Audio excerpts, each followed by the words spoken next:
오늘은 특별한 우리 목사님 오셨습니다. 예전에 주성치라는 배우가 있었는데요. 영화를 기가 막힌 영화를 만들었어요. 그 영화 중에 어떤 마을에 가보면은 아시는지 모르겠네. 이름이 뭐였죠? 영화가? 예? 이제 어쨌든 가보면은 옆에 계시는 식료품집 아저씨 아줌마 또 뭐 하숙집 아줌마 아저씨들이 사실은 다 절대 무공자들이었어요. 그 마을이었어요. 특별한 무공자들의 마음이었어요. 제가 우리 이곳에서 교제를 나누면서 여기 절대 무공자들이 꽤 많이 계시다. 그걸 이게 보고 특별히 목사님과 똑같은 마음, 캠퍼스 젊은 아이들 또 유학생들 또 미셔널 처치, 하나님의 마음이 어디에 있는지 그 마음을 따라가기를 원하시는 그 마음으로 삶을 또 사람 보기 어떠하든 상관없이 하나님 앞에서 걸어가기를 결정하신 그러한 이야기들. 그리고 대화를 나누다가 어느 순간에 깜짝 놀랐어요. 서울대학교 음악대학에서 클래식 기타, 그러니까 그 시대 우리 시대 최고의 기타리스트, 반열에 들어가야만 들어갈 수 있는 유명하다고 해서 들어가는 게 아니라 실력이 출중해야 그 시대. 그리고 감리교 신학대학원에서 공부하시고 또 목회자로서 또 사명자로서 연주자로서 그리고 앞에 있는 커피집 코피 발리, 코피 발리 우리 바리스타 목사님 사장님 한지훈 목사님인데 우리 먼저 축복의 박수, 환영의 박수 잠깐 하도록 하고요. 네. 자연스럽게 연주를 제가 좀 부탁드렸어요. 연주와 더불어서 말씀을 좀 나눴으면 좋겠다는 말씀 요청을 드렸는데 먼저 말씀을 먼저 읽고 다시 한번 초대하도록 하겠습니다. 우리 말씀을 잠깐 보겠습니다. 선교의 자세라는 제목으로 해서 짧은 시간 좀 나눠주실 텐데 마태복음 9장 35절에서 38절 말씀 우리 같이 한번 읽도록 하겠습니다. 시작. 예수께서 모든 도시와 마을에 두루 다니사 그들의 회당에서 가르치시며 천국 복음을 전파하시며 모든 병과 모든 약한 것을 고치시느라 무리를 보시고 불쌍히 여기시니 이는 그들이 목자 없는 양과 같이 고생하며 기진함이라. 이에 제자들에게 이르시되 추수할 것은 많되 일꾼이 적으니 그러므로 추수하는 주인에게 청하여 추수할 일꾼들을 보내주소서 하라 하시니라. 선교의 자세라는 말씀을 또 말씀도 전해주시겠습니다. 다시 한번 축복의 박수, 환영의 박수로 모시겠습니다. 반갑습니다. 한지훈입니다. 목사라고 붙이지 않아요. 목사 한지훈입니다. 이게 나을 것 같아요. 그러니까 내가 남들한테 목사입니다 이렇게 얘기하면은 뭐 좀 특별한 것 같아서 그냥 신분을 먼저 밝히고 이름을 얘기하는 게 좋을 것 같아서 제가 왜 이런 데 민감하냐면 카페에 있으면은요 여기 봉헌사 스님들도 오고 비구니도 오고 그 다음에 이제 인도네시아 커피다 보니까 히잡 쓰고도 온단 말이에요. 근데 이제 아는 분들이 저기 교인들 우리 제가 또 소속된 교회가 따로 있으니까 뭐 이게 저는 선교사예요. 그러니까 감리교 학원 선교사로 정식 파송이 됐어요. 기관 목회자예요. 그러니까 뭐 감리교가 조금 목회자 유지하기가 조금 빡세요. 그 구조 자체가 이게 널널하지가 않고 뭐 꼭 담임 아니면 부모가 아니면 월급 받는 교목 뭐 이거 아니면은 이게 유지가 되기 어려워서 근데 감사하게 저를 위해서 이게 감리교 본부에서 교육국이 있는데 교육국 파송으로 저를 이제 학원 선교사, 해외 선교사 파송하는 똑같은 시스템으로 학원으로 파송한 그런 구조를 제가 이제 처음으로 만들어서 이제 했습니다. 근데 아는 분들이 와서 여기 스님들 저기 교역자 회에 가고 있는데 목사님 이러고 들어올 때가 있단 말이에요. 많이 들켰죠. 이미 다 들켰어요. 알아요.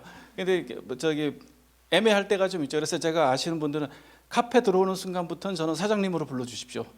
나가는 순간은 뭐 다른 호칭으로 하시든지 있는 순간만큼은 저는 사장님으로 해야 다른 사람이 부담스럽지 않습니다. 이제 그렇게 하고 오전에는 중들이 교육자하고 오후는 또 우리 목사님들 와서 교육자 아주 재밌는 장소예요. 이렇게 있어 보면은 그리고 또 뭐 비구니 분들도 오셔가지고 뭐 절에 뭐 10잔 부탁해요.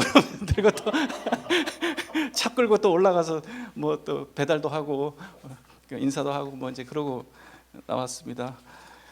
제가 뭐 선교의 자세라고 이렇게 본문을 한번 정해봤고요.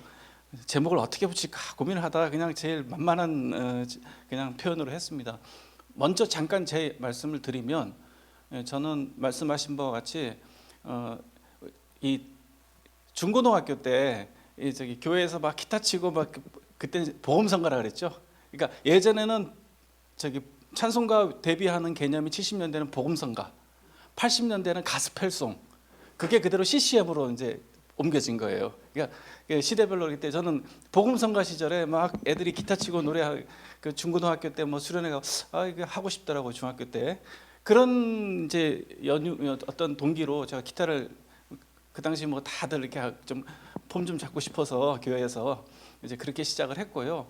그러다가 고등학교 때 어느 날 클래식 기타 소리를 딱 들었는데, 쉽게 말해서 항상 그 한참 그 예민한 시기에 그냥 완전히 올인이 돼버린 거예요. 제가 그 올인이 됐는데, 그러니 인문계 고등학교를 다니는데 부모님 걱정하기 시작했죠. 이게 80년대 초반이거든요.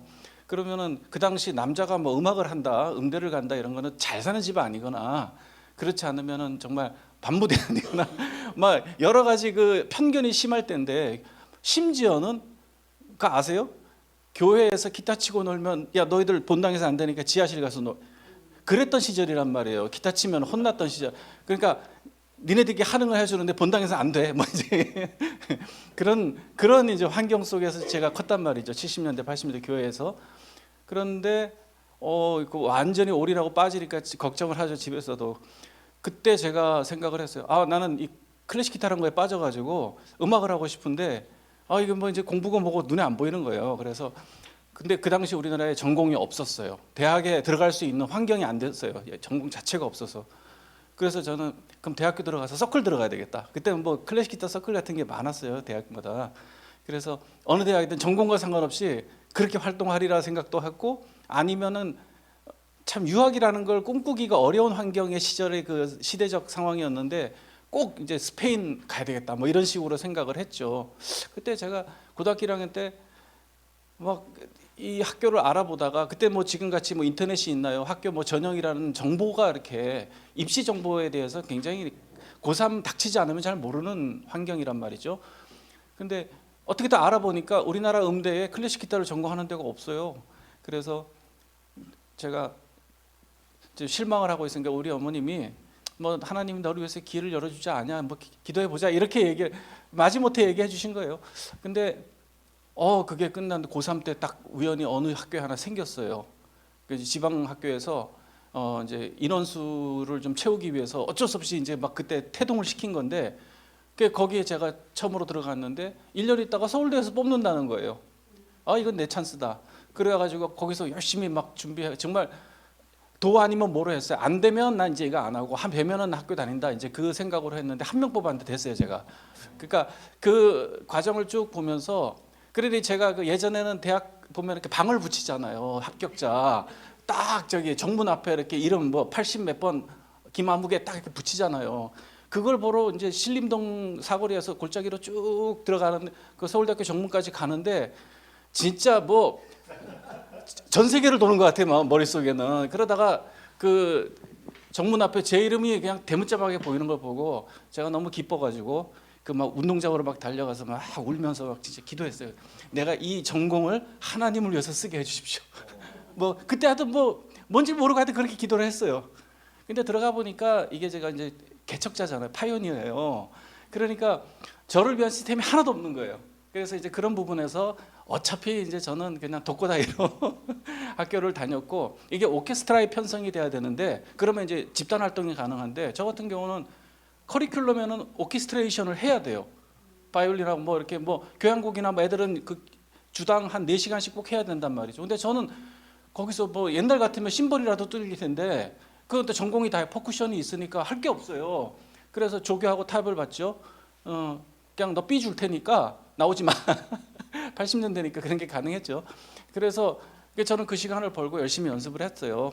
그렇게 하고 이제 어찌 이제 대학 때 제가 CCC 활동을 시작을 했고, 그러다가 또 수련회 가서 그 당시 김중곤 목사님, 이제 선교에 대한 이렇게 막연한 막 환상을 막 보여주는데, 그냥 하지 않으면 안 될 것 같은 분위기에서 저도 또 헌신을 나름대로 했어요. 그러니까 소위 교회 오빠로 잘 자라가지고 대학교에서는 전공 활동보다는 그 어떤 서클과 교회 활동에만 좀 열심히 하는 그런 유형으로 제가 이제 컸는데 조금 억울하긴 해요. 좀 놀아볼 걸.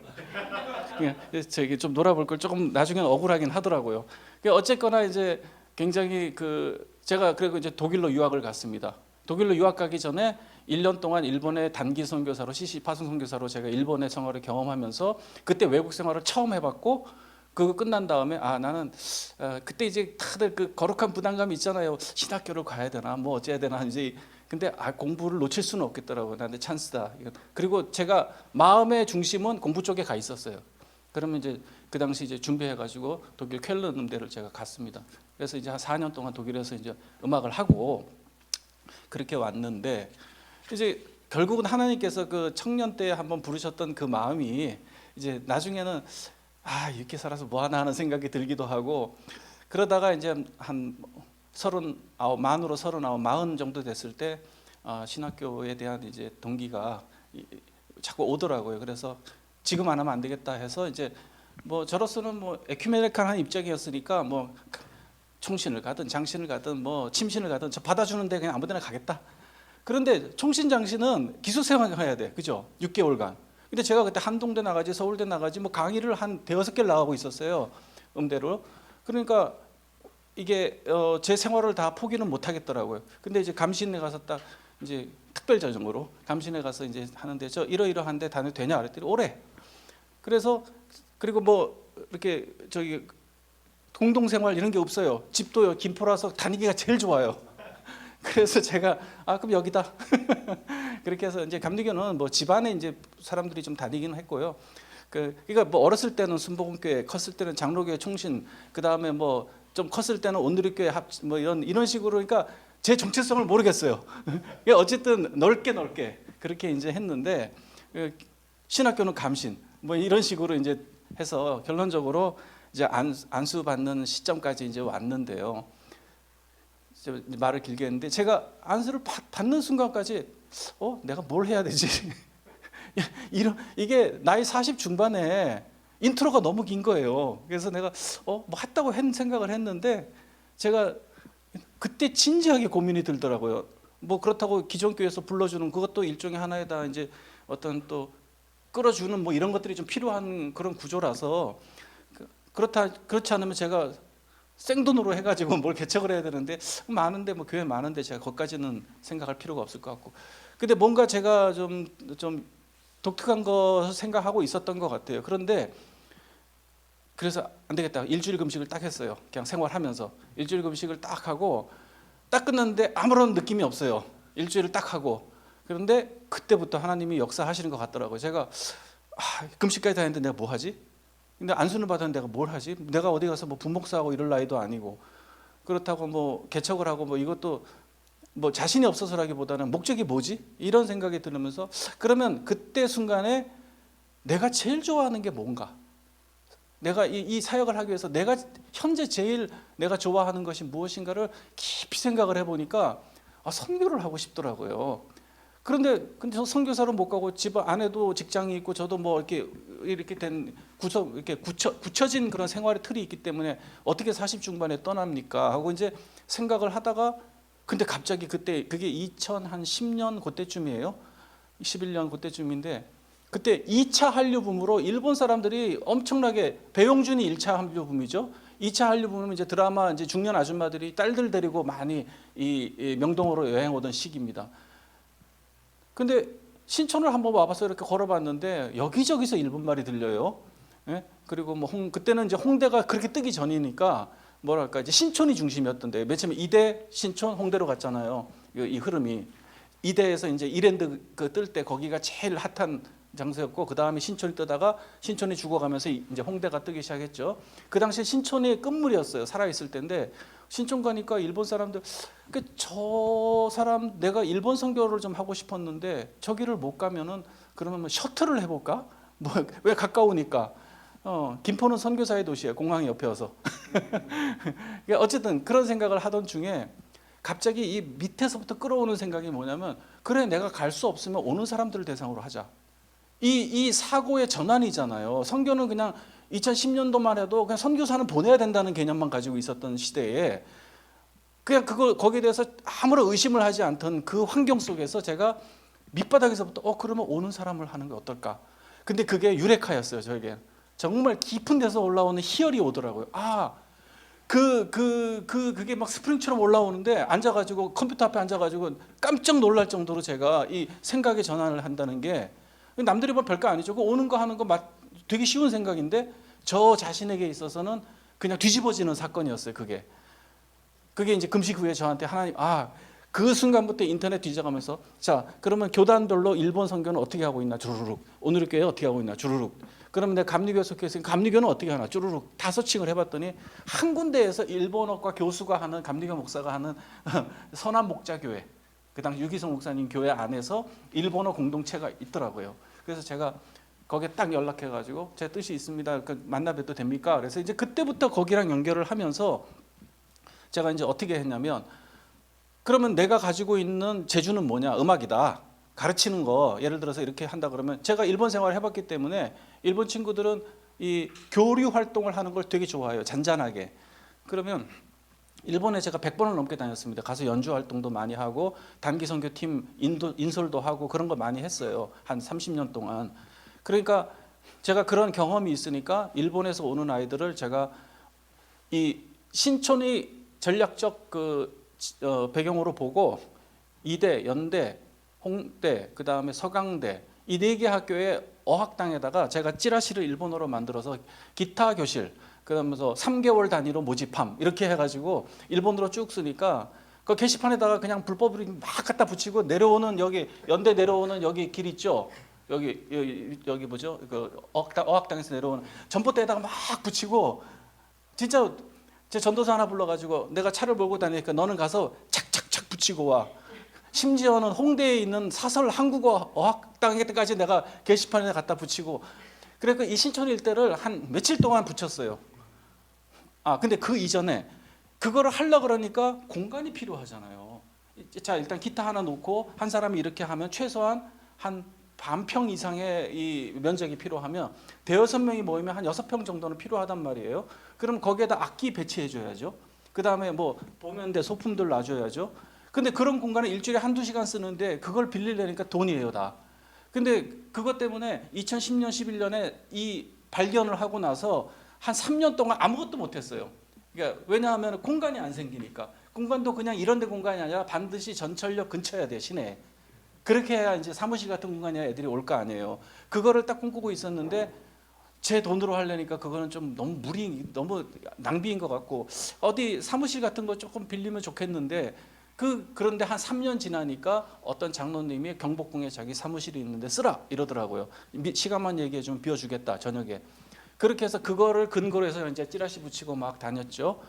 그런데 연대에서 내려오는 그 기둥에 붙은 찌라시를 보고 유카라는 일본 여학생이 전화 카톡 아이디로 또 라인 아이디 다 알려줬으니까 연락이 와서 견학을 해도 됩니까? 그러니까 한자 그대로요. 일본 사람들 견학이란 표현을 쓰면 뭐냐면 95%는 결정한 거예요.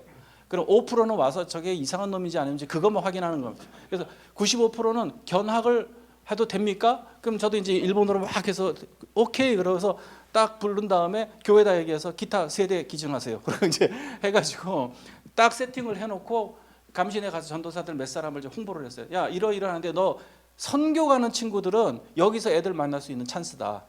안 가고도 여기서 훈련할 수 있는 찬스다. 그러니까 몇 사람이 왔어요. 걔네들을 주축으로 해가지고 경복궁에 시작했는데 제가 1년 동안 일본에 살았을 때 동경을 살았는데 동경 중심의 사람만 만났거든요. 일본 사람 만나기 참 어려워요. 이 민족성 자체가 터서 이렇게 막 기분 좋게 대화하기가 되게 어려운 민족인데 여기는 디아스포라 돼서 왔잖아요. 그리고 한국을 알기를 원하고 왜 그걸 내가 아냐면 내가 유학 생활을 해봤기 때문에. 그러니까 현지인과 접촉하고 싶은 마음이 다 있는 거예요. 근데 그 마음을 해소를 못하고 가는 애들이 되게 많아요. 저도 좀 그런 편이었고 제가 90년대 독일을 갔다 왔으니까 얼마나 좀 우습게 봤겠습니까? 딱딱하죠. 예? 그렇다고 뭐 나이스한 그런 민족성도 아니고 그러니까 굉장히 힘들게 있다 왔는데 얘네들도 와서 한국 사람, 한국 문화가 그 당시에 좋아서 왔는데 한국 친구 못 만들고 가면 억울하잖아요. 그러니까 제가 이제 그런 포인트를 제가 붙잡고 이 친구들한테, 전도사들한테도 그 얘기를 해주고, 너희들은 깊은 얘기는 할 필요 없다. 친구만 되어줘라. 그러면 자연스럽게 너 일요일 날 뭐 하냐? 나 교회 가는데 같이 갈래? 뭐 이게 된단 말이에요. 그런데 제가 여기서 그 모임을 시작하면서 5년을 끌어왔는데요. 그동안에 최고로 많이 모인 게 15명, 일본 사람만 15명이 모였어요. 그 중에서 한 명의 세례자가 나왔습니다. 제가 그게 딱 구상만 하던 게 3년, 그 다음에 실행하던 게 2년치 하던 해에 제가 이제 그 육하라는 학생, 제일 처음 나랑 여기서 연대에서 만났다는 그 학생이 이제 어느 정도 되니까 제가 이제 그때 커밍아웃을 한 거예요. 나 목사라는 직업을 가지고 있어. 또한 목사가 뭔지를 몰라요. 너 신사라는 거 있잖아. 신사에 가면 신관이 있다.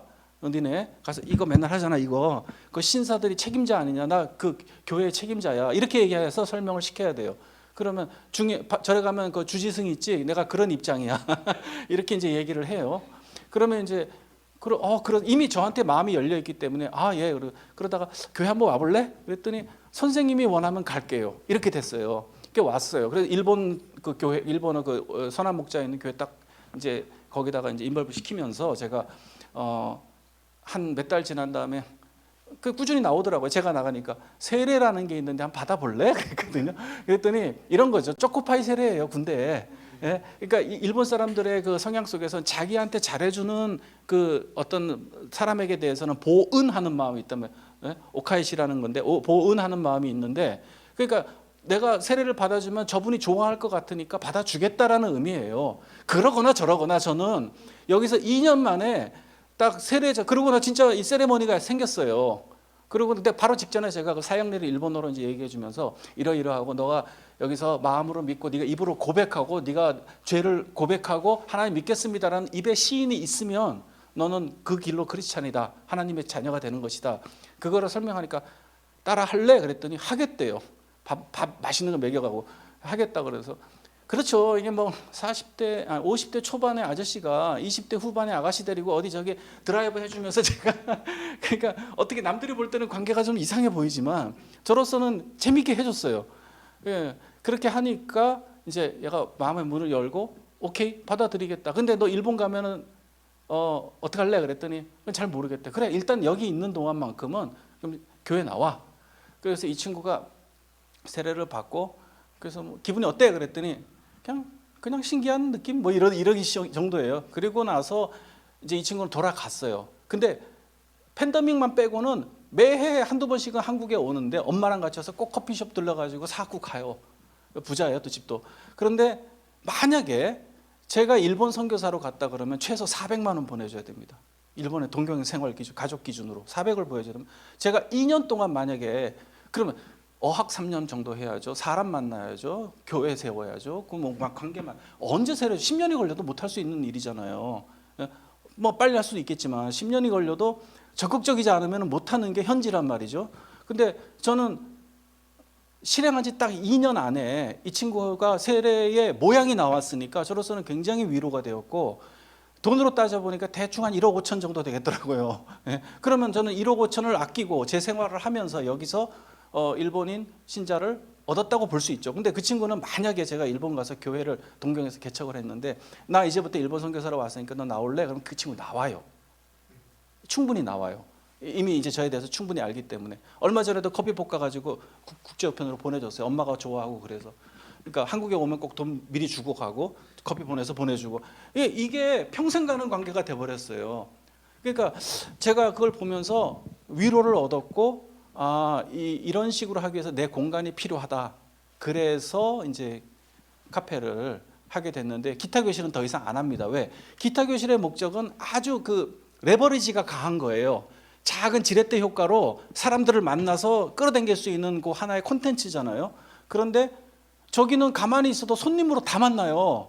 그러니까 굳이 활동을 할 필요가 없어요. 그럼 쟤네들한테는 이제 외국 애들이 오면은 난 니네가 뭘 원하는지 알아. 그러면은 일단 좋아해. 예, 그렇게 해서 나 파티를 한다. 그럼 포트락 파티 있죠. 팟락. 그거 할 테니까 한번 와. 그러면 명절은 꼭 챙겨줘야 돼요. 그렇게 해서 2달에 한 번 꼴로는 제가 꼭 파티를 하고, 그러다가 이제 오늘은 액티비티 한다, 산에 올라갈 거다, 인왕산에 밤에 토요일 날 6시까지 와. 그럼 야간 산행을 쫙 하면서 서울을 쫙 보여줘요. 그거 하면 애들이 뭐 못 잊어요. 밤에 야경을 인왕산 바짝바짝바짝 하는 거기 후라시 들고 올라가면 정상까지, 뭐 아니면 여기 안산을 올라가든지 뭐 하여간 이런 식으로 자꾸 해주고. 그러니까 저는 이 정글도를 들고 대나무 팍팍 쳐가면서 길을 내는 입장이에요, 사실은. 그럼 후속 조치는 누가 와서 팔로우업도 해주고, 이제 거기에는 딜레마가 있죠. 그러나 선교라는 거는 1차적으로 만남이 있어야 이루어지는 거 아닙니까? 뭐 누굴 만나야 그 다음에 선교학이 발전할 거 아니에요. 만나지도 않는데 선교학만 얘기하면은 참, 저로서는 이제 현장에 있다 보니까 좀 답답한. 그래서 감신 선교학 교수들한테 제가 세미나를 여기서 좀 해라. 그거 어떠냐? 여기 와서 해라. 그러면 외국 사람들 오면 내가 붙여주겠다. 왜냐하면 손님과 손님이 직접 얘기하기는 참 어려워요. 그러면 이게 이제 부담스럽잖아요. 근데 내가 얘를 알고 내가 얘를 알면은 마침 너 한국어 배우기 원하지? 내가 너 소개시켜줄게. 이렇게 하고 이런 식으로 붙여줄 수가 있단 말이에요. 자, 그런데 교회는 이런 선교의 흐름에 대해서 큰 뭐 관심은 없어요. 왜냐하면은 이제 보내는 게 눈에 보이고, 교회 사역적으로는 눈에 보이잖아요. 그리고 교회 등치를 유지하느라고 사실은 그렇게 요즘은 점점 더 힘들어지는 것 같아서, 제가 이 비즈니스 에즈 미션의 모양을 가지고 선교를 하겠다는 게 매 순간순간이 실험입니다, 저는. 예? 이렇게 하다가 그냥 뭐 커피 사장님으로 끝날 수도 있어요. 그럼에도 불구하고 저는 지금은 뭐 당장 여기서 뭐 방향을 틀어야 될 거는 없는데, 참 감사한 건 뭐냐면요. 2013, 14년도에 이제 일본이 만나서 기타교 시작해서 2000한 이제 코로나 전까지 저를 도와줬던 감신 전도사가 6명이 있었어요. 죄다 일본 선교사로 갔습니다. 그러니까 선교사가 안수 받아가지고 간 사람이 3명, 그 다음에 유학 간 사람이 3명이에요. 동지사 다니고 관서학원대학 다니고 동경신학교 들어갔고, 이런 식으로. 그건 제가 깜짝 놀랄 일이었어요. 나중에 보니까 저와 같이 참여했던 핵심들은 다 일본 선교사로 가요. 물론 갔다가 돌아올 수도 있지만, 일단 얼마 전까지도 한 친구가 제일 늦게까지 있다가 여기서 도와주다가 가서 지금 동지사 들어가서 이제 공부하고 있어요. 됐고, 그런 걸 보면서 이거는 참 제가 생각하지 못한 부분에 그런 열매들이 나왔다. 제가 오늘 말씀 잠깐 짧게 하면은요, 회당은 뭐냐? 회당은 뭐냐면 뭐 다 아시다시피 사람 만나는 장소잖아요. 그러니까 제가 그냥 역시 요점만 얘기할게요. 회당은 저로서는 여기 카페예요. 사람을 그러니까 저는 이게 선교로 하면은 이 낚시가 아니고 통발입니다. 통발 선교, 통발 딱 벌리고 앉아가지고 된장 딱 풀고, 이제 고기가 들어오면 뚜껑 탁 닫아버리는, 그렇게 가둬버리는 거죠. 그렇게 하면서 뭐 필요한 게 뭐냐, 뭐 이런 식으로 이제 이렇게. 그러니까 일본 애들을 상대로 시작을 했는데 여기서 하다 보니까 글로벌이 돼요. 그러니까 애들이 와서 너 한국말 많이 잘 알아? 그러면 너 욕도 알아? 그러면 욕해봐, 내가 이러거든. 그러면 야 18이 뭐야? 그러면 내가 신발요. 애들이 그 정도 센스가 있어요. 아주 큰 거 뭐야? 그냥 개 커요. 이게 놀랄 일이에요, 진짜. 그러니까 팬데믹 전에는 한국어 6급까지 있는 거 아시죠? 이 정도는 상식어로 알아두세요. 6급이 제일 높고 1급이 제일 낮아요. 1급은 단어만, 1, 2급은 단어, 3급은 간단한 문장, 4급은 조금 긴 문장. 4급 후반부터 대화가 되기 시작해요. 근데 팬데믹 전에 1급, 2급 애들은 단어만 얘기하거나 영어 섞어줘야 됐는데, 지금은 1급, 2급 애들이 대화를 하고 와요. 왜 그럴까요? 팬데믹 때 하도 넷플릭스만 봐서 그래요. 코리아 콘텐츠만 봐서 그래요. 그러니까 드라마 뭐 온갖 예능을 다 보니까, 너 한국에 대해서 궁금한 거 없어? 그랬더니 폴란드 애가 없어요. 다 봤어요. 다 알아요. 그런 수준이에요. 김치? Do you know 김치? 이러면 웃기는 얘기고, 애들이 갓김치 어디서 먹어야 돼요? 갓김치는 여수 가야 되나요? 돌산도 가야 되나요? 이 정보력이 이미 우리가 생각하는 것 이상으로 그럼 하나님이 이 환경을 바꿔준 거에 대해서 너무 재밌지 않습니까? 나가지 않아도 오는 아이들을 내가 주변에서 만날 수 있다는 거. 자, 그래서 회당에서 일단 만나는 건데, 근데 36절에 보면 무리를 보고 불쌍히 여기시니 그들이 목자 없는 양과 같이 고생하며 기진함이라. 솔직히 말해서는 무리를 보고 불쌍히 여기는 마음 저는 없어요. 네? 그런 마음이 들지가 않아요. 그러나 저에게 있어서의 에너지는 뭐냐면, 걔네들을 보면 막 흥분이 돼요. 신기해요. 우리 세대는 어렸을 때는 노란 머리는 다 미국인이죠. 70년대, 80년대는 외국인이 없으니까. 근데 지금 제 아들도 그렇고 지금 세대는 외국 애들이 그저 내 옆에 있는 귀찮은 존재예요. 어렸을 때부터 영어 유치원 다니고 외국인들하고 많이 접하니까 얘네들은 우리 세대만큼 흥미가 없어요.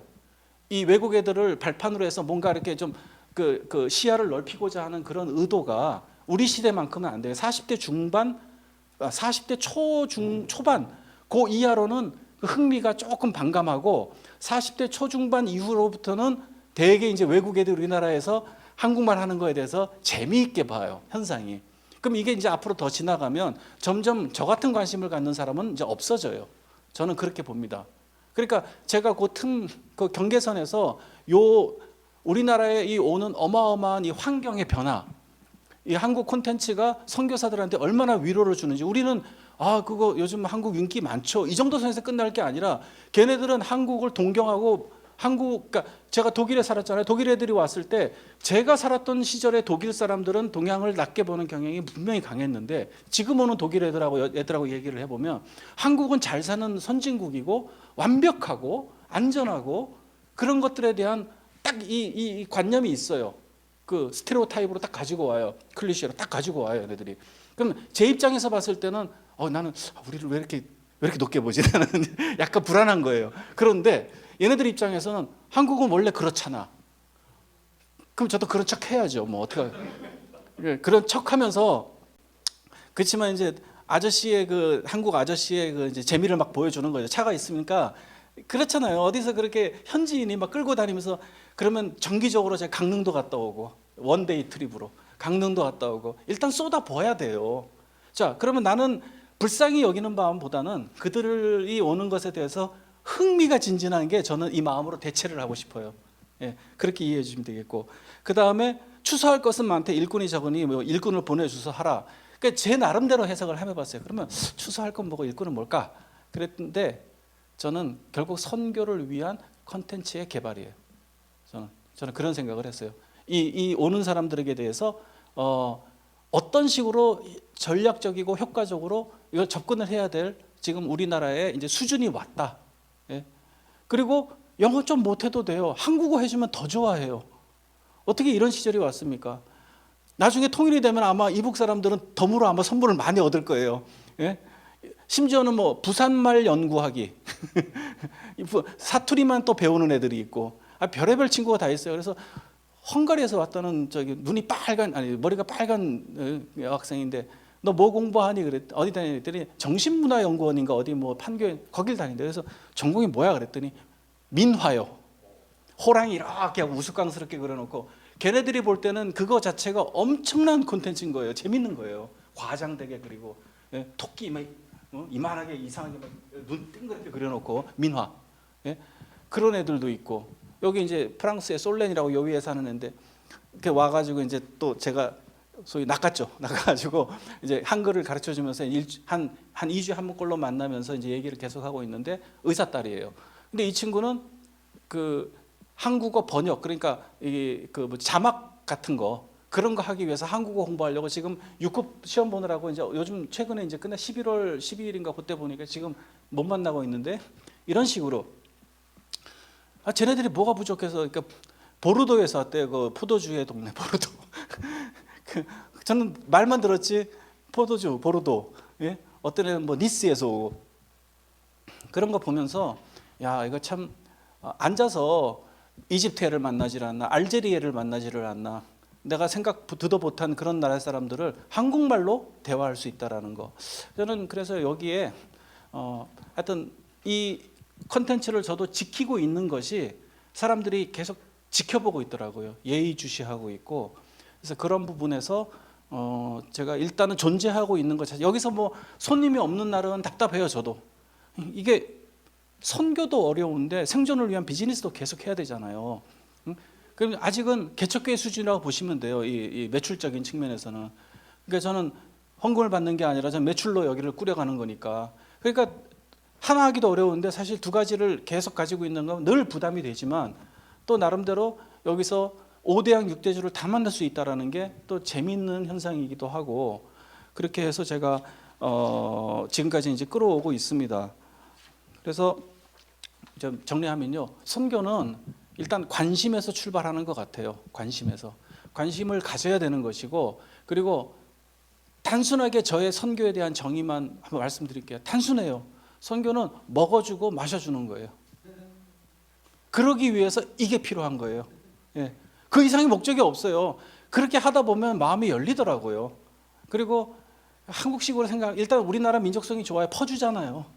그거 이용하는 친구들도 있지만, 뭐 어쨌든 간에 좀 여담이지만, 제가 남미 여학생한테 진짜 홀리듯이 한 300여만 원을 털렸어요.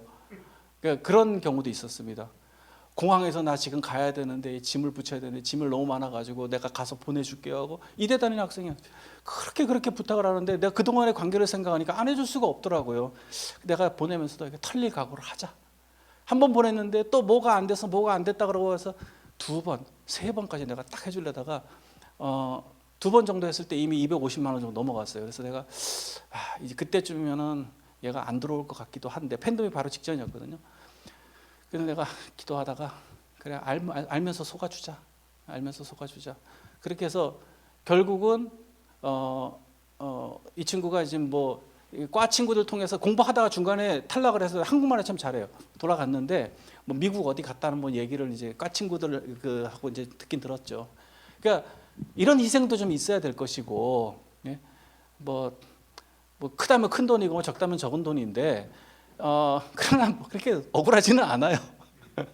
억울하지는 않아요. 그냥 걔가 그 나중에 이걸로 혹시 깨달았을 때 상처만 안 되고 언제라도 한번. 그러니까 저는 다시 오면은 어떻게 하려고 그랬냐면, 여기서 나 대신 일 좀 해줘. 내가 상계를 해줄게. 그러려고 그랬는데 결론적으로 공부가 딸리니까, 이과였거든요. 못 들어온 거예요. 들어왔으면 좀 아마 얘기가 됐을 텐데, 그러니까 사기꾼이 성격이 나빠서 사기꾼이 되는 게 아니라 돈을 못 갚으면 사기꾼이 되는 거예요. 단순해요. 예. 돈을 못 갚으면 아무리 뭐 훌륭한 성격을 가지고 있어도 그 사람은 사기꾼인 거예요. 그러니까 그런 경우도 있었고, 별의별 그런 일이 있었는데, 제가 그럼에도 불구하고 지금은 51% 정도가 계속 이걸 유지하고 가야 되겠다는 마음으로 가지고 있어요. 49%는 언제든지 또 다시 그게 51% 될 수 있어요. 문 닫아야 된다 하나님이 얘기하시면 닫을 것이고, 51%의 마음으로 가지고 가고 있어요. 51%니까 100%잖아요. 51% 선택하면 그게 과반 넘으니까. 그러니까 6대 4의 고민은 되게 행복한 거예요. 6을 선택하면 되는데, 되게 고민이 힘든 거는 51대 49라서 힘든 건데, 그래서 제가 이제 51을 선택했기 때문에 이걸로 가긴 갑니다. 그러나 뭐 또 하나님이 또 저를 어떻게 또 이렇게 또 다른 쪽으로 쓰실지 저는 모르겠어요. 그리고 돈도 많이 벌고 싶어요. 남한테 이렇게 가서 이러는 것보다는, 그리고 또 한편으로는 여기서 이렇게 쏟는 에너지를 교회에다가 쏟으면은 교회 잘할 수 있겠다. 뭐 그런 생각도 들기도 하고, 저도 왔다 갔다 합니다. 인간이니까. 그리고 집에서는 금과 은 나 없어도 이것저것 내놔. 예, 우리 집 사람도 저기 CCC 간사였거든요. 그러니까 금과 은 나 없어도 이것저것 다 가져와. 뭐 이제 이런 스탠스를 가지고 있으니까 뭐 항상 뭐 이렇게 저기 이렇게 무릎으로 살죠. 무릎으로 사는 그리스도인이에요, 집에서는. 그래서 이게 당신은 뭐 목회자 뭐야 도대체 정체가 뭐야? 아무래도 이게 말씀이나 뭐 주석을 보고 막 드리고 파고는 건 약해져요. 왜냐하면 이게 제가 행동이 많으니까. 거기다 연습까지 하고 또 연주회까지 열고 막 이런 거 하면은 제가 하던 거니까 또 버릴 수는 없어요. 그런데 요즘은 또 그런 생각이 듭니다. 나이 50대 후반에 혈압약 안 먹지, 당뇨약 안 먹지, 나름대로 운동하고 그래도 몸 체격은 있는데, 이게 좀 이렇게 옛날 어렸을 때 뚱뚱했어요, 제가. 있는데 특별히 약은 안 먹으면서, 그리고 뭐 관절도 괜찮아서 이걸 굴릴 수 있다라는 게 저는 지금 감사한 거예요, 그냥. 이게 60대, 65세 이렇게 더 넘어가면 이제 점점 더 그럴 가능성이 있어요. 그러니까 지금 있을 때 제가 최대한 나눌 수 있는 건 나누고, 뭐 여기서 하나님이 끝내라 하면 끝내는 거고, 하여튼 그런 마음으로 제가 하고 있습니다. 말이 길어졌는데요. 그래서 제가 이제 연주 하나, 사실은 우리 저기 새터민 분들이 많이 온 줄 알고 무슨 곡을 해야 되나 제가 고민을 많이 했거든요. 근데 보니까 이게 아니네요, 보니까. 그래서 한 2곡 정도 준비를 했는데, 지금 이제 이렇게 일을 하다가 와서 제가 이렇게 손이 잘 돌아갈지는 모르겠습니다. 한동안 연습을 안 한 건데 여기 온다 그래서 제가 한 이틀 전부터 다시 해봤습니다.